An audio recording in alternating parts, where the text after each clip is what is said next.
রাত তখন গভীর। পুরী সমুদ্রের ঢেউ একের পর এক তীরে আছড়ে পড়ছে। আকাশে মেঘ নেই, চারদিকে এক অদ্ভুত নীরবতা। কিন্তু সেই নীরবতার মাঝেও একটি জায়গা জেগে আছে। সেটি হল জগন্নাথধাম। শত শত প্রদীপের আলোয় আলোকিত সেই পবিত্র মন্দির যেন রাতের অন্ধকার ভেদ করে দাঁড়িয়ে আছে। মন্দিরের চূড়ায় উঠছে এক বিশাল পতাকা। দূর থেকে দেখতে সাধারণ একটি পতাকার মতো মনে হলেও এর সঙ্গে জড়িয়ে আছে শত শত বছরের রহস্য। একজন বৃদ্ধ তীর্থযাত্রী মন্দিরের সামনে দাঁড়িয়েছিলেন। তার পাশে ছিল একটি ছোট ছেলে। ছেলেটি হঠাৎ আকাশের দিকে তাকিয়ে বলল, দাদু, ওই পতাকাটা কি সত্যিই বাতাসের উল্টো দিকে উড়ে? বৃদ্ধ কিছুক্ষণ নীরব রইলেন। তারপর ধীরে ধীরে বললেন, বাবা, এই প্রশ্ন আজকের নয়।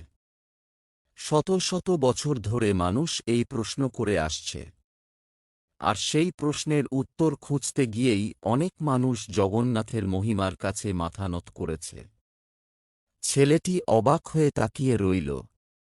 বৃদ্ধ বলতে শুরু করলেন, অনেক অনেক বছর আগে, যখন পুরী এত বড় শহর ছিল না, তখন এই অঞ্চল ছিল ঘন বন আর সমুদ্রতীরের নির্জন ভূমি। সেই সময় মালব দেশের রাজা ইন্দ্রদ্যুম্ন ছিলেন ভগবান বিষ্ণুর একনিষ্ঠ ভক্ত।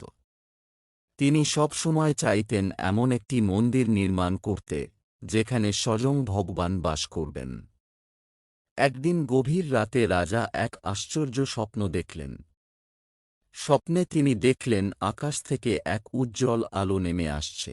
সেই আলোর মধ্য থেকে একটি কণ্ঠ ভেসে এল। কণ্ঠটি বলল, রাজা, সমুদ্রের তীরে একটি অলৌকিক কাঠ ভেসে আসবে। সেই কাঠের মধ্যেই আমি অবস্থান করব। তুমি সেই কাঠ দিয়ে আমার মূর্তি নির্মাণ করো। পরদিন ভোরে ঘুম ভাঙতেই রাজা সৈন্যদের নিয়ে সমুদ্রতীরে ছুটে গেলেন।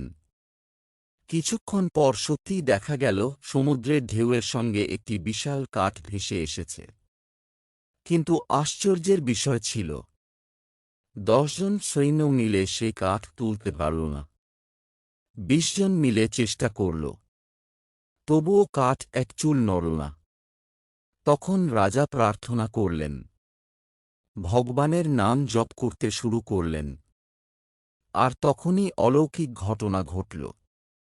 যে কাঠ এতক্ষণ অচল ছিল, সেটি হঠাৎ সহজেই উঠে গেল। সবাই বিস্ময়ে হতবাক হয়ে গেল।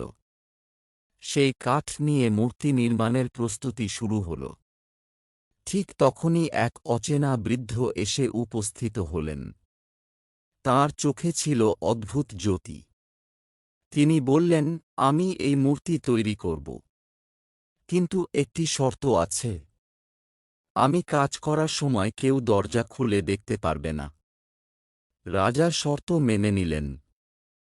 দরজা বন্ধ হয়ে গেল। দিন কেটে গেল। 1 সপ্তাহ, 2 সপ্তাহ, 3 সপ্তাহ। ভিতর থেকে কোনো শব্দ শোনা যাচ্ছিল না। রানী উদ্বিগ্ন হয়ে পড়লেন। তিনি ভাবলেন, হয়তো বৃদ্ধ মারা গেছেন। অবশেষে রাজাকে দরজা খুলতে বাধ্য করলেন। দরজা খুলতেই সবাই অবাক। বৃদ্ধ নেই। কিন্তু সেখানে দাঁড়িয়ে আছে 3টি মূর্তি। জগন্নাথ, বলভদ্র, সুভদ্রা। মূর্তিগুলো অসম্পূর্ণ। হাত পুরো তৈরি হয়নি। পা নেই। কিন্তু মুখে এক অপার্থিব হাসি। ভক্তদের বিশ্বাস, সেই বৃদ্ধ আর কেউ নন, স্বয়ং বিশ্বকর্মা। আর রাজা অধৈর্য হয়ে দরজা খুলে ফেলায় মূর্তি অসম্পূর্ণ অবস্থায় রয়ে যায়। সেই থেকেই শুরু হয় জগন্নাথ ধামের ইতিহাস। শতাব্দীর পর শতাব্দী পেরিয়ে যায়। রাজারা আসে, রাজারা চলে যায়, কিন্তু জগন্নাথ ধামের মহিমা কখনো কমে না। এরপর নির্মিত হয় বিশাল মন্দির, যার উচ্চতা 200 ফুটেরও বেশি। সেই সময় না ছিল আধুনিক প্রযুক্তি, না ছিল বিশাল যন্ত্রপাতি। তবুও মানুষ এমন এক স্থাপত্য সৃষ্টি করেছিল যা আজও প্রকৌশলীদের বিস্মিত করে। মন্দির তৈরি হওয়ার পর চূড়ায় একটি পতাকা স্থাপন করা হয়।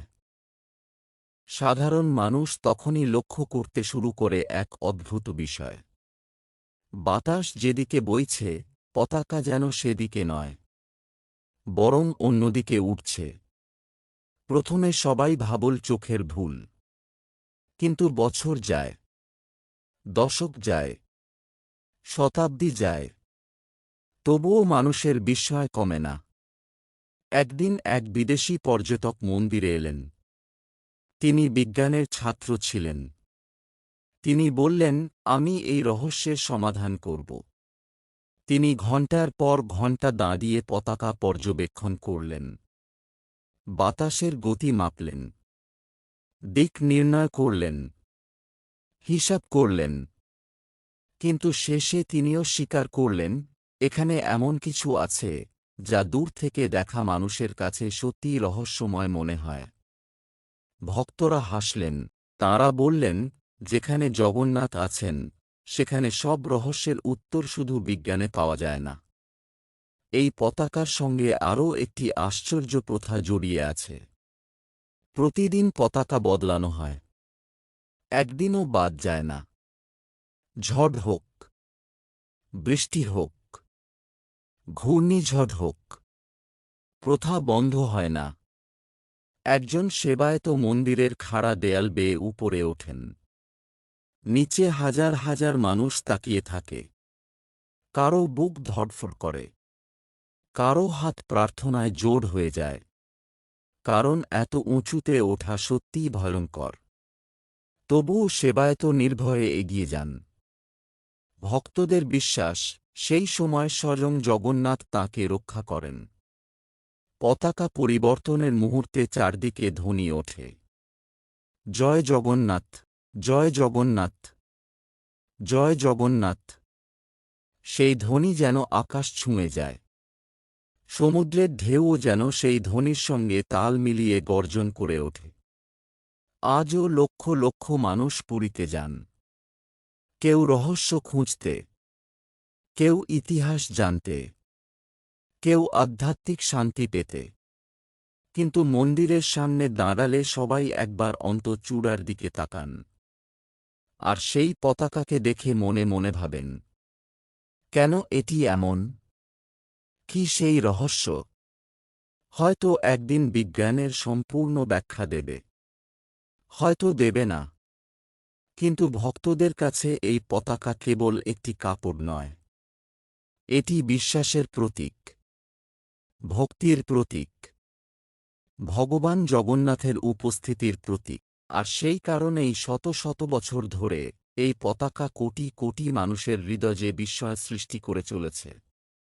যখন সূর্যের প্রথম আলো মন্দিরের চূড়ায় পড়ে, যখন সমুদ্রের হাওয়ায় পতাকাটি দুলতে থাকে, তখন মনে হয় এ শুধু একটি পতাকা নয়, এ যেন জগন্নাথদেবের আশীর্বাদের বার্তা, যা প্রতিদিন আকাশের দিকে উড়ে গিয়ে পৃথিবীকে বলে, বিশ্বাসের শক্তি সবকিছুর চেয়ে বড়।